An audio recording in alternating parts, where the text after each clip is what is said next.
अब मेरे मतलब हस्बैंड की भी डेथ हो गई है, लेकिन मेरे को वही खुशी है, पहले जो थे वही खुशी है, तो वही भी अब। तो उनको ऐसे लगता है तो तुम्हारे अंदर इतनी खुशी कहाँ से आ गई है, इतना इतना बड़ा असुविधा से तुम गुजरी हुई हो, लेकिन इतना इतना खुशी कहाँ से आ गई। लेकिन मेरे को नहीं लग रहा है कि क्या चीज़ से खुशी मिली, मेरे को लग रहा है कि ये मेडिटेशन से ही मेरा जीवन बदल गया है।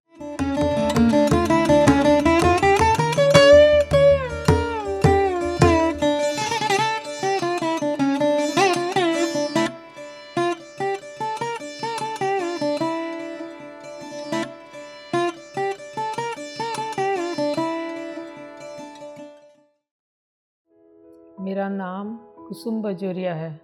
मैं कटक में रहती हूँ, टाउन हॉल रोड में, और मेरा जन्म खुर्दा रोड में हुआ हुआ है। तो मैं बहुत खुशहाली ज़िंदगी में पैदा हुई हुई। मेरे मम्मी पापा थे, आज तक भी वो लोग हैं। मेरे को बहुत असीम प्यार बहुत मिला। हम लोग 10 बहन भाई हैं, जैसे मैं सबसे बड़ी हूँ। तो मेरे को बहुत कुछ करना मिलता था, लेकिन आज मैं सोचती हूँ मेरे को बहुत उनसे सबसे प्यार बहुत मिला।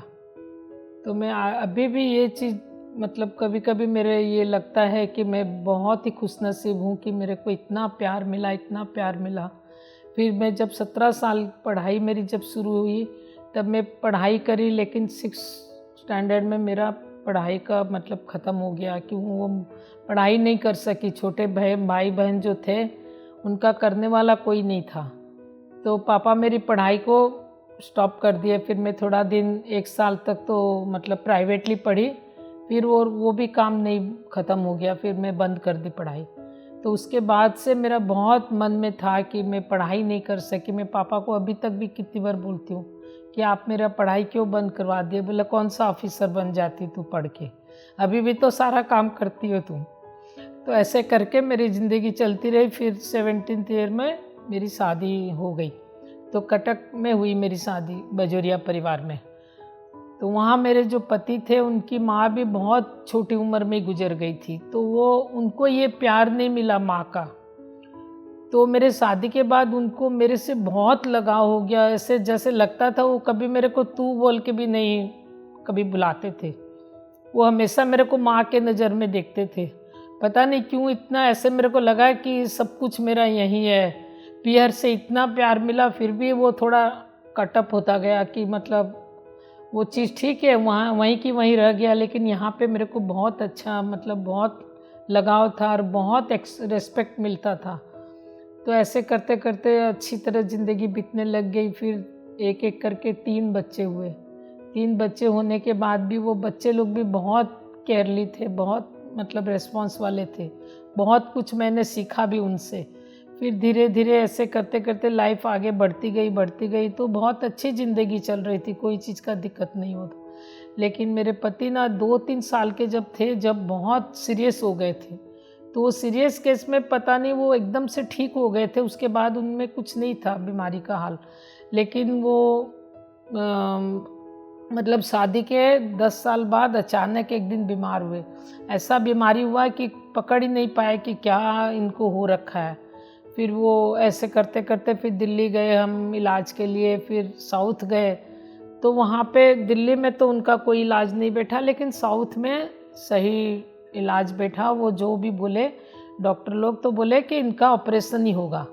तो मैं एकदम घबरा गई थी कि कैसे होगा कैसे नहीं। मेरे इनके बड़े वाले भाई साहब है डॉक्टर बजोरिया, तो वो सारा चीज़ समझते थे उनका। तो वो बोले कि अब हमको एक बार ऑपरेशन तो करना ही पड़ेगा, इसमें अपने को कोई उपाय नहीं है। तुम यही चीज़ पॉजिटिव सोचो तो सब चीज़ धीरे धीरे शायद अच्छा हो जाएगा। तो ऐसे करते करते हम पुट्टपुर्ती गए थे कि साईं बाबा का एक बार हम दर्शन करके आएँ। तो वहाँ जब गए, हमको साईं बाबा 3 दिन के लिए हम लोग गए थे। तो तीसरे दिन हम जब लौटने वाले थे, तो हमारे बड़े वाले भाई साहब थे, वो बोले अपने को तो आज शाम को लौटना है, जो हुआ ठीक है, भगवान जी का आशीर्वाद तो मिल रहा है ठीक है। तो उसी शाम को 4 बजे से बस बोले एक बार आखिरी और दर्शन कराते। तो जैसे ही गए तो वो साईं बाबा खुद आके, मतलब ये जो पुट्टपुर्ती वाले साईं बाबा, ये खुद आके उनको ढूंढ रहे हैं कहाँ है कहाँ है। फिर कोई बोले अरे आपको ढूंढ रहे, अरे आपको ढूंढ रहे। ऐसे करते वो जैसे ही उनको बोले खड़े हो जाओ, खड़े हुए तो ऐसे विभूति डाले कि उनको मतलब इतना आसपास गिर गया नीचे लोगों पे, तो सब लोग चाटने लग गए, अरे आपको तो इतना बड़ा आशीर्वाद मिला, इससे बड़ा आशीर्वाद, हम तो सालों सालों से यहाँ बैठे हैं, कोई तरह का हम लोग को कुछ नहीं हुआ और आज तो आपको बहुत बड़ा आशीर्वाद मिला, जाओ आप जो भी कामना के लिए आए हो एकदम सही हो जाएगा। तो ऐसे करके फिर वहाँ से हम लोग निकले हमारा जनवरी 1 तारीख का 91 में ऑपरेशन हो गया। तो डॉक्टर जो ऑपरेशन किया वो बोला कि हम जो सोचे थे, अंदर की जो गहराई सोचे थे, उसमें 1/4 चांस भी नहीं था, बहुत रिकवरिंग हो गया था आपके, तो बहुत फ़ायदा हुआ आपको। और आप अभी 10-12 साल तो आपको कुछ नहीं बिगड़ने वाला, हम लोग इतना अच्छा से कर दिए हैं कि आपका कुछ नहीं बिगड़ने वाला। वो आपको पता नहीं कौन प्रोटेक्ट किया है, तो आपका बहुत अच्छा से ऑपरेशन हो गया। चलो ठीक है, इसको करके फिर ऐसे करके वो हमको ये चीज़ बोले कि हम है ना सिलाई नहीं किए, हम दोनों हड्डी को बीच से जोड़ के खाली बांध दिए, आप इनको 6 महीना ऐसे मतलब इनका ध्यान रखना कि ये हिले भी नहीं, जैसे इतना उनका ध्यान रखना। तो चलो ऐसे ठीक हो गया। उधर पुट्टपुर्ती के पास जो त्रिवेंद्रम है वहाँ से ऑपरेशन होके आ गए। उसके बाद ऐसे धीरे धीरे बहुत लाइफ अच्छी गुजरती गई, एकदम ठीक भी रहे, सब काम अपना करने लग गए, जो सफ़र वफ़र सब अच्छा रहा। फिर बाद में क्या हुआ, 20-22 साल निकल गया, ऐसे सब बच्चों की शादी भी हो गई आराम से, कोई दिक्कत नहीं आया। लास्ट वाला बच्चे का मतलब हुआ नहीं था, लास्ट में लड़का रह गया था, उसका हुआ नहीं था। तो उसका उनको मन में था कि मैं मेरी जिम्मेदारी पूरी करके जाऊं। तो लास्ट वाला लड़का का सगाई आया, तो वो देखे मैं मेरी जिम्मेदारी पूरी करके जाऊं। तो वो जैसे ही सगाई हुआ उसके बाद इतना बीमार हो गए, एकदम मतलब सीरियस हो गए फिर से। तो हमारे डॉक्टर बजोरिया यही चीज़ आश्वासना दिए कि आप कुछ भी कर लो, जो होना है वो तो होके ही रहेगा, अपने कुछ कर नहीं सकते इसके पीछे। लेकिन उसके बाद भी उनकी इतनी ज़िंदगी बाकी थी कि वो 2-2.5 साल फिर से उनकी शादी हो गई, आराम से 2-2.5 साल और निकाले। फिर वो एकदम अच्छा से रहे 2-2.5 साल, उनको काफ़ी रिकवरिंग हुई, तो बहुत अच्छा से निकाले। तो हमारी जर्नी तो बहुत अच्छा से रही, बच्चे भी बहुत अच्छा से। एक बेटा मेरा अभी USA में है, जनवरी 25 को ही आया था, फिर 7-8 दिन रह के वो चला गया। तो उसको ऐसे रहा कि मम्मी तू एकदम खुश है, तू जो चाहिए जो करा कर, जो अपने इच्छा होता है वो करा कर। मेरा करताल जाने का भी प्रोग्राम था, तो मेरा वो जाना नहीं हुआ, वो आया हुआ था उसी दिन। तो मैं सोची इतना साल से 6-7 साल से वो आया था, तो बोले इतना साल से आया है तो हमने हर साल होता है तो हर साल अपने कभी भी जा सकते हैं। और वैसे मैं 2-3 साल पहले ऋषिकेश भी गई, तो मेरे को खूब आनंद आया। मेरे को आनंद इतना आता है मैं बोल भी नहीं सकती, मेरे को कुछ दिखाई नहीं देता। जैसे सब बोलते हैं ना कुछ लाइट दिख रहा, कुछ दिख रहा, लेकिन मेरे को दिखता शुरू में बहुत दिखा, फिर बाद में वो कुछ नहीं दिखा। तो मेरे को अब अंदर की खुशी बहुत आती है, जैसे लगता है अपने अंदर कुछ नाच रही है, कुछ अंदर का आनंद ही कुछ अलग है। तो मैं जैसे 2015 से मैं ध्यान में जुड़ी हुई हूँ, तो 2-3 साल तो मेरे को वैसे बहुत कुछ दिखता था, लेकिन अब इतना कुछ नहीं दिखता है मेरे को, बस अंदर। और कभी कभी मैं जैसे ध्यान में बैठती हूँ ना, तो ऐसे लगता है अंदर का जैसे वाइब्रेशन हो रहा, पूरा शरीर जैसे एकदम हिलता है एकदम से। और कभी कभी ऐसे लगता है कि बहुत कुछ मेरे अंदर आ रहा है और मेरे को समझ में नहीं आ रहा, बहुत खुशी या बहुत आनंद आ रहा। तो ऐसे मेरी जर्नी धीरे धीरे होती गई। मैं भी मतलब जो परिवार से हूँ, बहुत बड़ा जॉइंट फैमिली है, तो उनको अब मेरे मतलब हस्बैंड की भी डेथ हो गई है, लेकिन मेरे को वही खुशी है, पहले जो थे वही खुशी है, तो वही भी अब। तो उनको ऐसे लगता है तो तुम्हारे अंदर इतनी खुशी कहाँ से आ गई है, इतना बड़ा असुविधा से तुम गुजरी हुई हो, लेकिन इतना खुशी कहाँ से आ गई। लेकिन मेरे को नहीं लग रहा है कि क्या चीज़ से खुशी मिली, मेरे को लग रहा है कि ये मेडिटेशन से ही मेरा जीवन बदल गया है।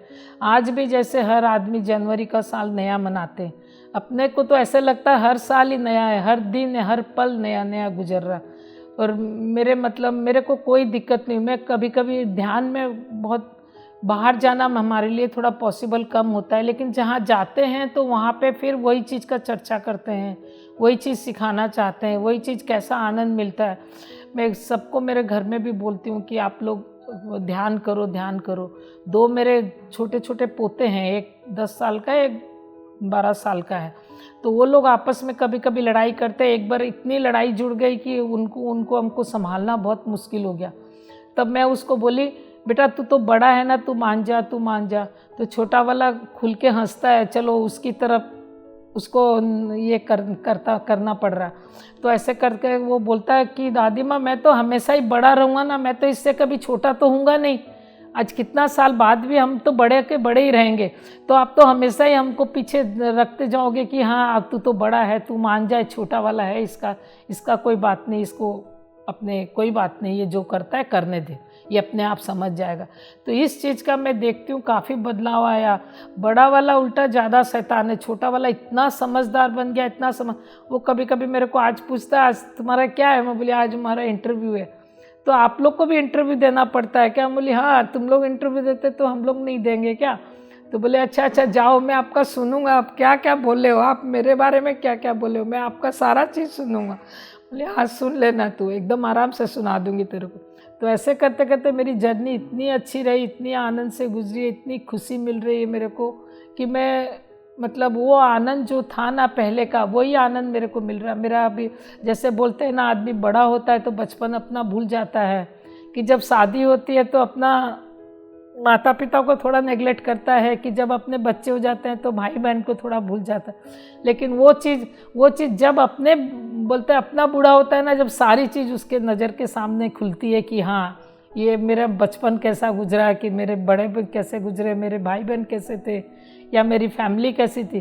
तो मेरी फैमिली भी बहुत अच्छी और मेरा घर भी बहुत स्वर्ग जैसा। मतलब मेरे 2 बहुएं हैं, एक यूएसए में रहती है कि यहीं है, लेकिन दोनों बहुत मानती है। अभी छोटी वाली आई हुई तो उसको ऐसे लगा कि मम्मी आप मेडिटेशन में बहुत चेंज हो गया आपके में। बोली लगता है क्या तेरे को? बोला हाँ लगता है ना, मैं देखती हूँ तो आपका व्यवहार में, आपका अंदर की खुशी, क्यों इतनी खुशी मिल रही है आपको, कैसे ये इतनी खुशी मिली? नहीं बेटा पता नहीं, इसी से ही वो भगवान की कुदरत है, जैसे भी समझो वो बहुत ठीक हो रहा। तो मैं तो सोचती हूँ कि सबको ही ऐसे ही, मतलब मैं बोलती हूँ लेकिन बाहर इतना जाके सिखाना मेरे लिए थोड़ा कम संभव होता है। लेकिन मैं ये सोचती हूँ अभी जाऊँगी, मैं सब जगह जाऊँगी। हम लोग के घर में थोड़ा रेस्ट्रिक्शन था, इसलिए मैं थोड़ा नहीं निकल पाती हूँ। लेकिन मेरे बच्चे ना, आज मेरे घर में बहुत गेस्ट आए हुए हैं, लेकिन मेरा बेटा बोला नहीं आप जाओ, आपका काम आप करो, आप जल्दी आ जाना। मैं बोली ठीक है, जैसे काम सरेगा मैं फटाफट आ जाऊँगी। इतना बोल के मैं निकली तो मेरे को इतना अच्छा लगा कि बच्चे भी कितना कोऑपरेटिव करते हैं कि भाई कोई काम है तो तुम अपना काम पहले करो, हम अपना करते रहेंगे, देख लेंगे, हम लोग आगे पीछे कर लेंगे। तो मेरे को ऐसे इस चीज़ का बहुत आनंद मिल रहा। तो मैं पता नहीं, मेरे को ऐसे लग रहा है कि मेरे अंदर की खुशी जो है, मेरी बचपन की खुशी जो अभी वापस आ गई है। जैसे लग रहा है कि मैं वापस वही आ गई हूँ। अभी मैं पीहर गई थी तो मेरे पापा भी बोले तू तो बहुत खुश हो रही है, बहुत चमक रही है। मैं बोली नहीं, खुशी चमक तो मेरे अंदर की है, कोई बात नहीं, वो सब अच्छे हैं। तो मेरे मम्मी पापा भी बहुत मतलब केयरिंग है, अभी तक भी 80 साल के हो गए, लेकिन फिर भी वो लोग बहुत कोऑपरेट करते हैं। ध्यान में कुछ नहीं अपने को मतलब करना पड़ता है, सीधे बैठना ही पड़ता है, सिर्फ आंख बंद करके, आलकी पालकी लगा के या हाथों को जोड़ के अपने को बस विचार शून्य होना है। जो भी विचार आए उसको निकालना है, मतलब उसकी तरफ नहीं जाना है। तो अपने आप सांसों पे जुड़ते जुड़ते अपने आप अपना ध्यान लग जाता है। मैं जैसे 2015 से शुरू की ध्यान, मेरा 17 में 2 बरस तो मेरा ऐसा रहा, कोई दिन छूट भी जाता था। ऐसी बात नहीं है कि लगातार हो रहा, लेकिन छूट भी जाता था। लेकिन अभी 2017 से मेरा एकदम कंटिन्यूज है और मेरे को बहुत आनंद आ रहा है। हर जगह का, गुजरात का, पीएमसी मुंबई का, सबका मैं जितना मेरे को टाइम मिलता है मैं ज़्यादा से ज़्यादा ध्यान करती हूँ। ज़्यादा जिस दिन ध्यान करती हूँ और भी ज़्यादा मतलब मन खुश हो जाता है। शायद हो सके कहीं अगर गिरते गिरते बच गए ना, वो वाली बात हो जाती है मेरे साथ। तो मतलब बहुत फ़ायदा हो रहा हमको। हम तो बोलते हैं सबको मतलब ध्यान बहुत ज़रूरी है, ध्यान करना भी बहुत ज़रूरी है और ध्यान सिखाना भी बहुत ज़रूरी है। तो मैं अपने परिवार में सबको ध्यान वान सिखाती हूँ। बाहर मेरा कम जब टाइम मिलता है मेरे को बाहर भी जाके सिखाती हूँ। तो मेरे को तो इस चीज़ का बहुत बेनिफिट मिला है। तो मैं यही चीज़ जानती हूँ कि सबको ये बेनिफिट मिले, सबको ये फ़ायदा मिले, और इसके लिए मैं बार बार सबको थैंक यू बोल रही हूँ। मेरे मास्टर्स लोग, पितामह पत्री जी को, सबको मेरे को बहुत बहुत आभारी हूँ। उनके हृदय से वंदन करते हुए मैं सबको थैंक यू।